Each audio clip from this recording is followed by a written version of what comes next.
I was having dinner just a few weeks after the beginning of my very first semester at college with a little group of women at my residence hall, and we were all complaining about the food.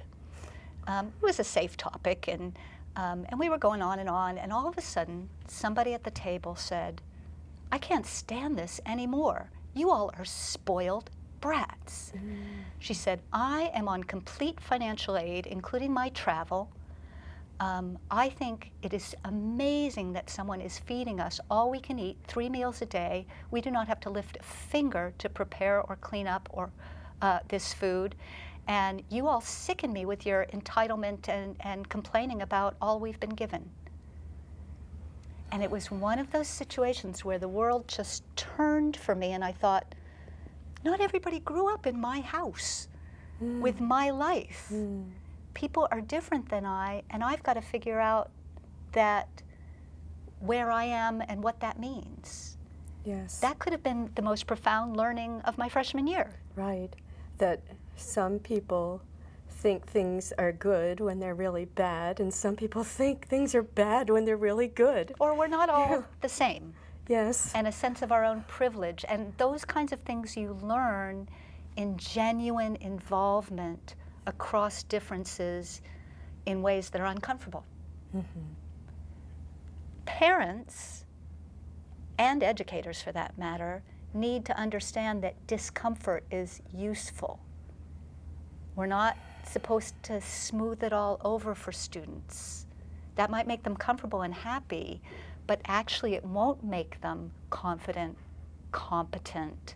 It won't make them grow. It won't make them take their rather simple ideas into more complex ones. And so by making everything safe and happy and smooth, we've robbed students of the growth and education they should have. That's a very good point. Well, what are some of the ways that students can go wrong? How can they go wrong? They can really get off any sort of organization or schedule and lose track of their academics and flunk out, or flunk a class, or have to drop a class.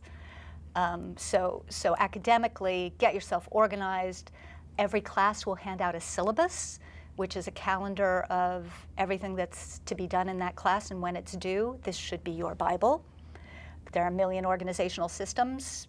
Commit to one, beginning with a really good calendar, and get yourself organized. So unfortunately, I think 1 in 4 college students, according to the ACT, flunks at least one course in their first year. Yes. That's unnecessary. I Don't agree. do that. If you're having problems, go get help at all these services I told you about. Then the other problem is social. You can really get in trouble with the party scene, with alcohol, particularly binge drinking, with unsafe sex, with the kinds of, unhealthy behaviors, including internet addiction and playing video games night and day, turning night into day and starting to sleep really badly, not taking care of yourself physically. Those are major ways that people get in trouble. Yeah, I've been reading some research on sleep. I mean, how it is needed for mental clarity, which is necessary for study. Well, one question then about parents. What is the best way for parents to help their college students? I think the best way for parents to help their college students is to let them go and be there for emotional support. You can do some coaching around problems, but the coaching should all be around helping the student reach out for the resources he or she needs. Colleges are being driven crazy by parents' direct intervention in their students' lives, and it can really be way inappropriate, all the way to the point where I was recently at a conference where there was a job placement for master students who had just graduated, and several of them had brought their parents to help them go through the job fair. Again, smoothing those bumps is going to hit a ravine later. Withdraw the helicopter, support your child emotionally. I know this is tough. Let's talk through, like you did, exactly like you did, how you're going to talk to your Spanish teacher.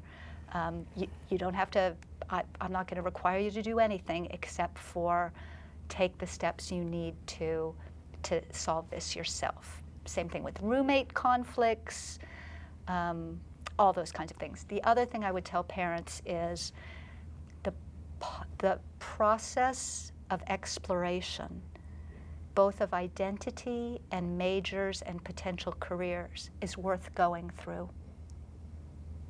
I am the world's foremost and only expert on high school valedictorians, having followed a group of valedictorians for 15 years longitudinally. Oh, and my most miserable group of midlife valedictorians were some of them who had gone into fields that they decided about when they were 16, never questioned, and because they were great students, found themselves in those professions, not having had a hitch in their plans, without ever really saying, is this what I love?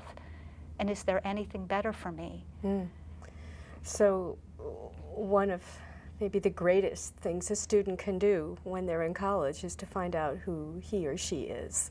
And so if that means that mom and dad don't get to understand, you can't tell mom and dad, yes, I'm going to be a business major and I'm going to be an accountant and I'll take the CPA this year and that year. Maybe you will, maybe you won't.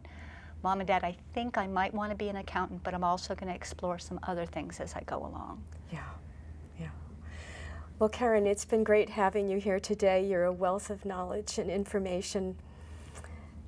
And I wish you a successful year at Boston College this year. Thanks, and I wish all these students a successful transition to college. Thank you. Thank you very much for joining us. I'm Mary Roberts of College Launch, and we look forward to having you with us the next time.